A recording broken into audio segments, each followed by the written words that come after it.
네, 안녕하세요. 와주스키입니다.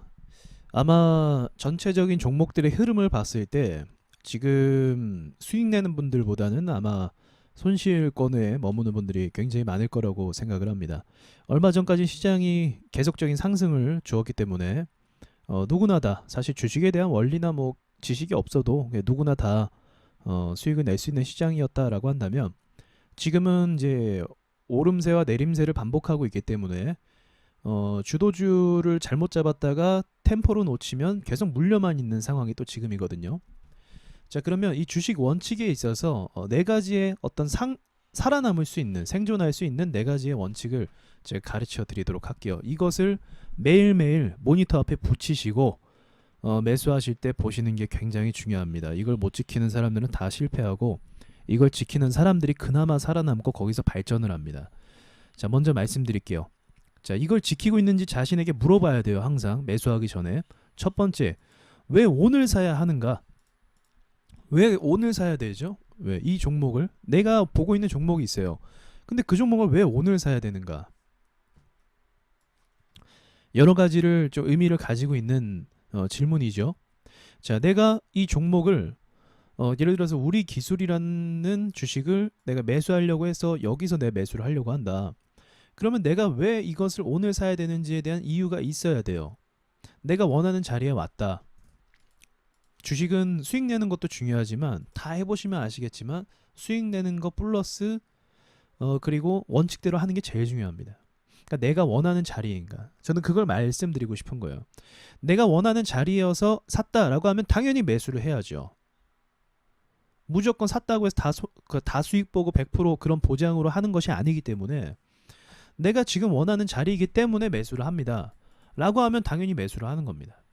그렇죠. 그렇게 당연히 하는 거예요.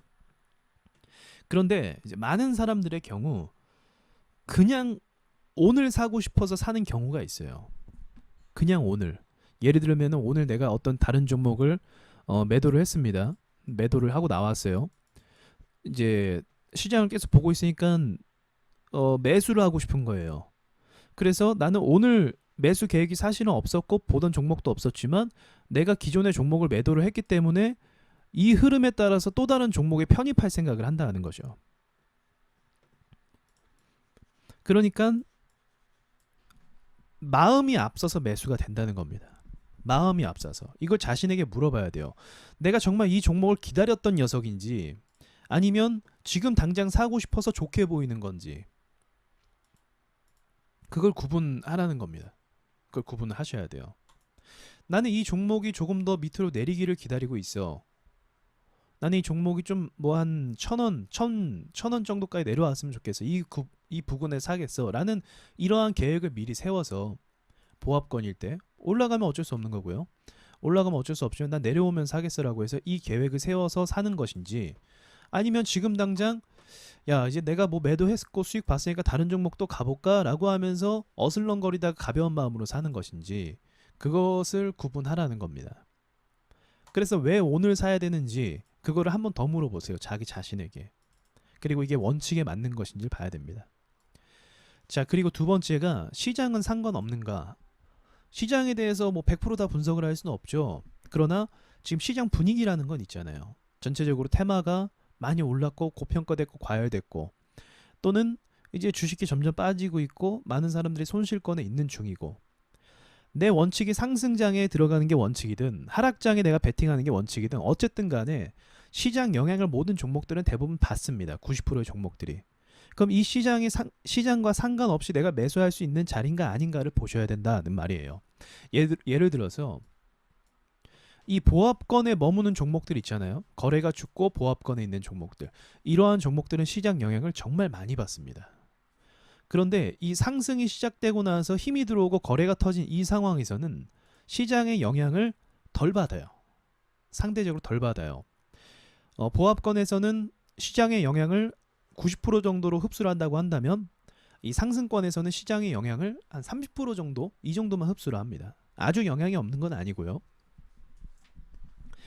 그러면 내가 지금 매수하는 이 종목이 현재 수급이 강하게 들어오고 재료가 떴기 때문에 시장과 상관이 없기 때문에 난 매수를 한다라고 볼 수도 있는 거고요. 또는 시장이 너무 고평가됐고 과열돼서 지금 보합권인데 이 지금부터 조정이 시작될 것을 전제한다고 하면 내가 지금 사려고 하는 이 보합권에서는 조정장에서는 힘이 없으니까 밀려서 손실을 본다라는 그런 기본적인 어떤 시나리오가 그려져요. 기본적인 시나리오. 그래서 시장을 한 번이라도 살펴보는 게 중요하죠. 예측을 잘하고 못하고를 떠나서 내가 시장을 한 번이라도 체크를 해서 지금 자리가 어떤 특성이 있는 자리인지를 체크할 수 있다는 것입니다. 자, 그리고 세 번째는 지금이 정말 살 자리인가입니다. 이게 1번과 연관이 되는데 당장 지금 사고 싶은 마음으로 인해서 모든 종목이 좋아 보일 때가 있어요. 좋아 보일 때가 있습니다. 지금 당장 사고 싶기 때문에 종목들이 이뻐 보이고 지금 사도 왠지 수익을 줄 것 같고 분위기가 있는 거죠. 그걸 경계해야 돼요. 특히나 어떤 종목에서 수익을 내고 나서 나온 사람들이 그런 가벼운 마음이 더 많이 듭니다. 더 가벼운 마음이 많이 들어요. 그래서 그런 것들을 경계하고 내가 지금 이 자리가 사야 되는 내 원칙에 맞는 자리인지 아니면 감각적이고 어떤 분위기에 따라서 내가 이것을 그냥 매수로 버튼을 눌러버리는지 꼭 구분하셔야 됩니다. 이번 한 번 수익 낸다고 해도 다음에 무너질 가능성이 높습니다. 그러니까 제가 지금 말씀드리는 것의 중점적인 부분은 감정적으로 터치를 하지 말라는 거예요. 매수 자체를. 그렇게 하면 안 됩니다. 원칙에 맞춰서 내가 정말 이게 내가 아는 자리고 확신이 있는 자리고 내가 또 여기서 늘 하던 온 자리인지 그런 것들을 보셔야죠. 자, 그리고 마지막입니다. 4번은 매도 계획이 있는가예요. 매도 계획이.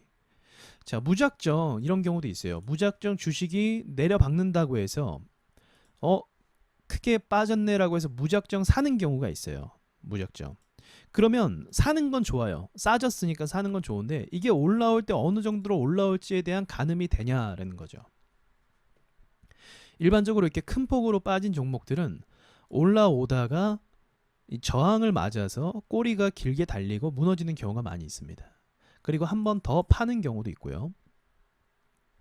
그러면 매수하기 전에 이 종목의 이러한 시나리오를 생각해 봤을 때 이 종목이 한번 밑으로 파기 시작하면 깊게 판다라는 특징을 알고 있기 때문에 이제 아는 거죠. 내가 그 특징을 알고 있기 때문에 계획을 다시 잡을 겁니다. 이 종목은 튀어 오를 때 속도가 빠를 수도 있으니까 기술적 반등이 이제 빠를 수도 있으니까 거기에 대해서 내가 자동 매수를 걸어 놓겠다. 또는 이 종목이 여기 더 밑으로 빠지면 안 되니까 내가 손절을 하겠다. 이 계획을 동시에 매수하는 동시에 잡으셔야 됩니다. 그러니까 여러분이 정말 좋은 투자자가 되고 싶다고 하면은 하나부터 열까지 이유와 명분이 다 있어야 돼요. 100%는 아니겠지만 자신만의 어떤 원칙이 그만큼 세밀하게 있어야 된다는 것입니다. 그것이 없는 순간부터는 운에 맡기는 매매가 되는 거고 그 뒤로부터는 그냥 시장이 흘러가는 대로 매매하는 꼴밖에 되지가 않아요. 그럼 그렇게 매매하는 사람들의 대부분이 다 실패하는 매매를 하는 것이고 이 치열한 주식시장에서 살아남는 사람은 우리가 세력을 이길 수는 없잖아요.